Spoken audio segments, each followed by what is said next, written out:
for whatever you think about him, I think the thing that I'm most impressed with him is that he is so not afraid to make his movies weird.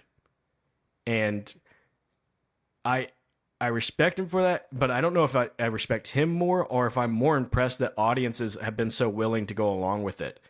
Because I'm watching and I'm going like, is he making the Superman movie too weird to work?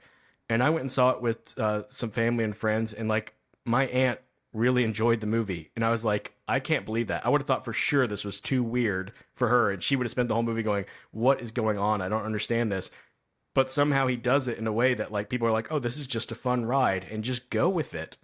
I think the secret to how he pulls that off is that he clearly has a good sense of humor, and so he writes this weird stuff, but he does a really smart thing where sometimes the characters aren't reacting to the weirdness, which makes you. So I mean, this isn't really a spoiler, but there's a scene where Superman and Lois Lane are just kind of having like a heart to heart conversation right by a window, and in the outside in the background, the Justice Gang is fighting this giant like glowing octopus, right? It's like an eyeball with octopus tentacles or something. And Superman and Lois Lane are not reacting to it at all. And so that's what I think that's his secret. And it's kind of the same thing, even.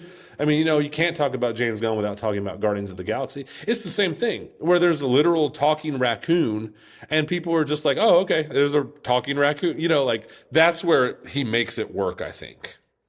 Yeah, and it just goes back to the he just goes with it, and he just expects audiences to go with it, and that faith in the audience pays off because they do. They go with him on that journey.